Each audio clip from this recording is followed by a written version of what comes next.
When people think of dividend stocks, two names almost always come up: Coca-Cola and PepsiCo. They're two of the most iconic consumer staples on the planet. But which one is the better buy for dividend growth investors today? I'm Nick, and this is the Dividend Growth Income Channel. In today's video, we're putting these two titans head to head, Coke versus Pepsi. Both are solid long-term performers, and there's a case to be made for holding either one.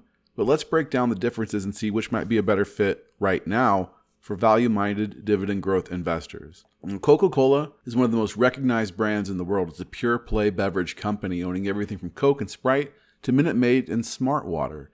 It runs a global operation with strong cash flow and decades of dividend growth behind it. Pepsi is more diversified. Alongside drinks like Pepsi, Gatorade, and Mountain Dew, it also owns a massive snack food empire: Lay's, Doritos, Quaker, and more. That mix of food and beverage gives Pepsi a different kind of stability and growth profile. Now, a lot of people have strong personal preferences. Some are diehard Coke drinkers, others won't touch anything but Pepsi. But as investors, our job isn't to pick based on our favorite. We're looking at business fundamentals, dividend reliability, long-term returns, not which one we'd order at a restaurant. We're not judging the flavors here, we're looking at fundamentals. Now, when we look at total return, which includes both stock price appreciation and dividends reinvested, Coca-Cola has been the clear outperformer over both the 5-year and 10-year period. Over the past 5 years, Coca-Cola has returned 88% compared to just 24% for Pepsi. And over the past decade, Coca-Cola delivered a total return of 144%, while Pepsi came in at just under 99%, and that's a significant gap. And for investors who value long-term performance history, it's definitely a point in Coca-Cola's favor. But if we zoom out and actually look at the 10-year chart, Pepsi was outperforming Coca-Cola for most of that time. It wasn't until the past year or so Coca-Cola pulled ahead, and that recent surge in Coca-Cola's performance skews those long-term numbers a bit. So while the total return favors Coke right now, it's important to recognize that Pepsi has had the edge for the majority of the last decade. That recent shift becomes even clearer when we look at year-to-date performance. As of now, shares of Coca-Cola are up 18% on the year, while Pepsi is down over 6%. Coca-Cola is pushing its 52-week high, while Pepsi is trading just a few dollars above its 52-week low. So part of Coke's lead in total return is being driven by this recent run-up, which raises the question, is Coke getting expensive or is Pepsi starting to look undervalued? It's also worth noting that Coca-Cola may be benefiting from its status as a defensive stock. While broader markets have been rattled by recent economic uncertainty and trade tensions, including the renewed tariff drama under President Trump, Coke has surprisingly held up well. Consumer staples like Coca-Cola tend to attract investors during periods of volatility, and that flight to safety might help explain some of that recent strength. That's not to say that Pepsi isn't a defensive stock. It absolutely is. But in my opinion, Coca-Cola is perceived as the more defensive of the two. It seems like Coca-Cola perhaps tends to attract more investor attention during times of uncertainty, and that could help explain why it's done so well recently, while most of the market, including Pepsi, has been trending down. Notably, in the last recession, Coca-Cola performed slightly better, down 31% in the 2-year span between 2007 and 2009, while Pepsi was down 35% in that stretch. Both considerably better than the S&P 500's total return of minus 55%. So we can reasonably consider both of these to be defensive plays. And if we look at valuation, there's a pretty stark contrast right now. Coca-Cola is trading at a price-to-earnings ratio of 25, which is actually a bit above its 5-year average of 23.9. Pepsi, on the other hand, is trading at just 17.3, well below its own 5-year average, also 23.9. So while Coca-Cola is priced slightly above its norm, Pepsi is trading at a significant discount to where it is typically valued. So from a value perspective, that makes Pepsi look far more attractive at the current levels. And what's interesting is that both companies share that same decently high 5-year average PE, highlighting they're usually seen as premium stocks in the market. Now let's talk dividends. Both of these companies are absolute royalty in that department. Coca-Cola and PepsiCo are both Dividend Kings, meaning they've each raised their dividend for 50 consecutive years. Coca-Cola leads with an impressive 62-year streak of dividend growth, while Pepsi isn't far behind at 52 years. That kind of consistency across recessions, wars, and market crashes says a lot about the resilience of both businesses. Coca-Cola is currently yielding 2.76%, which is actually below its 5-year average of 3.05%. That's a sign the stock might be overvalued right now. Investors are paying a premium for shares, driving the yield down. Pepsi, on the other hand, is yielding a generous 3.97%, well above its 5-year average of 2.88%. That's a significant upside deviation, and for yield-focused investors, it makes Pepsi particularly attractive at today's price.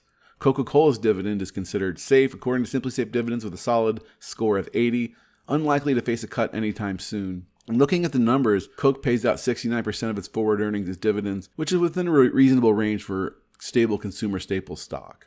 But if you look at the free cash flow, it's a different story. 242% of forward free cash flow going to the dividend. That's an unusually high free cash payout ratio. It looks concerning at first glance, but it's important to note that Coca-Cola's free cash flow per share has dropped in the last year and is projected to stay low in the near term. I'm not exactly sure why that is. It could be tied to some reinvestments or capital swings or short-term headwinds. Either way, it's something dividend investors should keep an eye on, even though the dividend is still considered safe for now. And this is likely an outlier. Pepsi, on the other hand, earns a 93 from Simply Safe Dividends, giving it a very safe rating, meaning it's highly unlikely to face a dividend cut anytime in the foreseeable future. Its payout ratio sits at 69% of forward earnings, so it's about identical to Coca-Cola's. The key difference there is free cash flow. Pepsi's dividend only uses 75% of its forward free cash flow, which is much more sustainable and leaves more room for reinvestment or future increases. So when it comes to dividend growth, Pepsi also has the edge. Coca-Cola has averaged a 4% dividend CAGR over the past 5 years, with the most recent raise of 5%.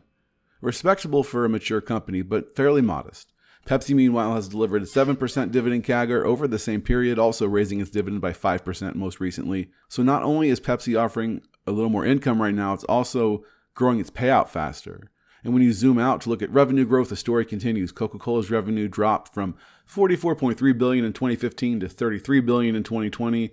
It's bounced back strong, hitting $47 billion in 2024. So that's a full recovery, but it took nearly a decade to grow beyond that 2015 level. Pepsi, by contrast, has shown much more consistent top-line growth, $63.1 billion in 2015, $70.4 billion in 2020. It's now sitting at $91.9 billion in 2024. And that's kind of steady revenue climb helps support both dividend safety and future raises.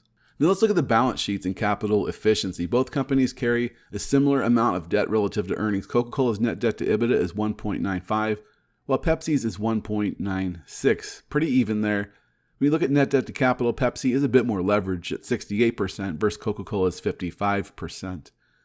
In terms of rewarding shareholders beyond dividends, both companies have been buying back shares of their stock, but Pepsi's been a little more aggressive at that. Since 2015, Coca-Cola has reduced its share count by about 2%, while Pepsi has reduced its shares outstanding by over 7%. So that's a much stronger pace of buybacks, which can help support earnings per share and long-term total returns. The main thing is that neither company is diluting their shareholders right now. And when it comes to return on invested capital, ROIC, both companies are efficient operators. Coca-Cola has an ROIC of 15, while Pepsi slightly edges it out at 16%. Solid numbers all around. Again, Pepsi with a slight lead. Let's look at the Wall Street analysts are projecting. Coca-Cola has an average 12-month price target of $75.68, which represents a modest 2.41% upside from current levels. And that suggests the stock is already trading near its fair value, at least in the eyes of most analysts. Pepsi, on the other end, has an average price target of $160.41, implying an 11.82% upside from today's price. That's a much larger potential gain, and it aligns with the idea that Pepsi may be undervalued right now, particularly given its higher yield and discounted PE. The bottom line, I think both Coca-Cola and Pepsi are excellent dividend stocks. They're reliable, they're recession resistant, and have decades of dividend growth under their belts. But based on today's valuation, the yield, the overall setup, I'm personally only buying Pepsi right now. I already own it in my Roth IRA, and I have no plans to add Coca-Cola at these current levels. That said, I do love Coca-Cola as a business. Both stocks actually make up a significant chunk of SCHD. It's my favorite dividend ETF.